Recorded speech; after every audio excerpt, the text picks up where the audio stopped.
Welcome to this explainer. Today, we're going to dive right into the incredibly unique mind of Larry Page. We'll be tracing his really fascinating evolution, from a tinkering, curious student back in Michigan, all the way to becoming a futurist billionaire who has literally shaped the digital world we live in today. To really wrap our heads around the sheer scale of his impact, we have to start with a pretty staggering number. As of 2026, Page's estimated net worth sits right around $334.1 billion. That makes him the second wealthiest individual on Earth. But, that wealth isn't just a random number. It's the direct byproduct of a very specific, totally unconventional way of viewing systems and technology. Section 1. The Musical Tinkerer. Let's rewind a bit to his early days and see how his childhood environment directly shaped the DNA of what would eventually become Google. What's really fascinating here is the unique combination of influences he had growing up. Both of his parents were computer science instructors at Michigan State University, so his house was literally just a mess of computers and tech magazines. But alongside that deep technical immersion, he was actually sent to the Interlochen Arts Camp, where he studied music composition. Now you might be wondering, what on earth does music have to do with building a search engine? Well, Page once explained it beautifully. He said, if you think about it from a music point of view, if you're a percussionist, you hit something, it's got to happen in milliseconds, fractions of a second. And this brilliantly illustrates how his percussion training forged this absolute obsession with time. He realized that lag time completely ruins the rhythm. That musical impatience directly inspired his push for Google's famously fast, really sparsely designed homepage, all because it allowed the page to load in mere milliseconds. This relentless need to understand how things fit together both physically and systemically was just unstoppable. While studying at the University of Michigan, he didn't just read about mechanics. He literally built an inkjet printer, well, actually a line plotter to be specific, entirely out of Lego bricks. He completely reverse engineered an ink cartridge and built the electronics to drive it himself. Why? Just to see if he could print large posters cheaply. Section 2. Mapping the Web. This is where his lifelong obsession with systems finally collides with the rapidly expanding World Wide Web during his PhD studies at Stanford. So, looking for a dissertation theme, Page considered several pretty wild ideas for the time, like telepresence and self-driving cars. But his supervisor, Terry Winograd, encouraged him to look at the mathematical properties of the web instead. Page started a project nicknamed Backrub. He realized the entire web was loosely based on the premise of citations. If he could somehow devise a method to count and qualify every single backlink, treating web links exactly like academic citations, the internet would become immensely more valuable. This massive, incredibly complex data challenge ended up attracting a polymath fellow student named Sergey Brin. Together in a cramped dorm room filled with scavenged computer parts, they created the PageRank algorithm. It was a total game changer. Instead of just blindly searching for raw keywords like the older search engines did, PageRank analyzed the relevance and the quality of the backlinks connecting one web page to another. It essentially converted that tangled web of connections into a definitive, reliable measure of importance.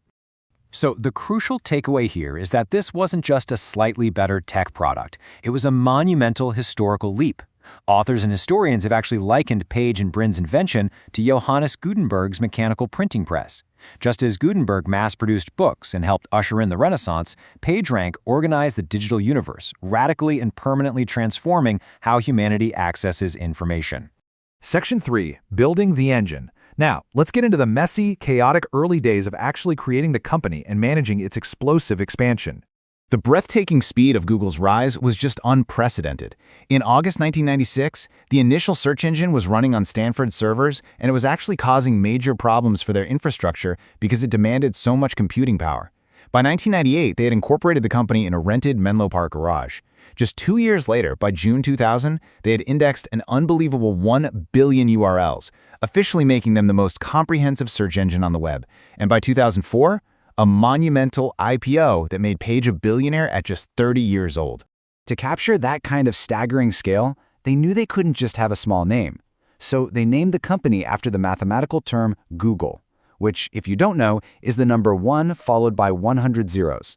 It perfectly represented the absolute mind-bending vastness of the data they intended to explore and organize. But, having incredible technological vision doesn't always translate immediately into smooth corporate leadership. As CEO, Page had a highly unorthodox style. In 2001, he laid out these strict management tenets for his team. Do not delegate. Do not be a bureaucrat. Ideas are more important than age, and never stop someone by just saying no, period.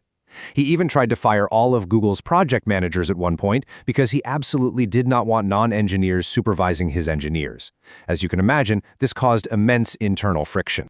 This turbulence led heavyweight investors at firms like Kleiner Perkins and Sequoia Capital to demand that a more experienced leader step in. Basically, they wanted adult supervision. Page agreed to step aside for Eric Schmidt in August 2001. Schmidt famously joked later that the adult supervision was no longer needed when he eventually stepped down himself. But for Page, this step back marked the beginning of what reporters often call his lost decade, a period where he remained deeply influential, for sure, but became increasingly disconnected and way less responsive to day-to-day operations. Section 4. The 10x CEO. Fast forward to 2011. Page triumphantly reassumes the CEO role, bringing with him a matured, highly ambitious new mindset. Returning to power, he demanded what became known internally as the 10x mentality. In a classic interview with Wired, he flat out said, "If you're not doing some things that are crazy, then you're doing the wrong things." Page didn't want marginal 5% improvements. He expected his teams to create products that were 10 times better than the competition by actively pursuing these crazy moonshot ideas. And when it came to bringing new ideas to the table or acquiring companies to integrate into the Google ecosystem, he established a fascinating, highly unusual standard. He called it the toothbrush test. So what is it? The toothbrush test asks a very simple but incredibly powerful question. Is this product something you use once or twice a day, and does it actually make your life better? It's brilliant because it prioritizes daily usefulness and long-term potential way over near-term financial gain. This exact mindset drove massive, world-changing moves like Google's early $50 million acquisition of Android, which, as we know, eventually overtook Apple to become the world's most popular mobile operating system. Internally, he was just as focused. He ruthlessly consolidated operations to support this massive vision. He formed a tight-knit executive L team that reported directly to him, instituted a strict zero-tolerance policy for fighting, which was a huge shift from his intense, argumentative early days, and launched Project Kennedy. This was a massive design revolution that shut down dozens of redundant products and forced a unified, clean, elastic aesthetic across the entire Google suite. Section 5. Designing the future. As we look to the modern era, Page realized that managing a mature, massive search engine was actually stifling his true passion, which was futurist invention. To fix this, in 2015, he pulled off one of the most radical corporate restructurings in business history, creating a holding company called Alphabet. Google was slimmed down to house only the core internet products, think Search, YouTube, Android. Meanwhile, Alphabet became the umbrella for his far-afield, totally unrelated moonshots, like Calico for biotech and the experimental labs at Google X. This new structure was an absolute masterstroke. It allowed Page to step down completely from day-to-day executive roles by 2019. He basically transitioned into a detached futurist, highly focused on solving massive human problems through technology.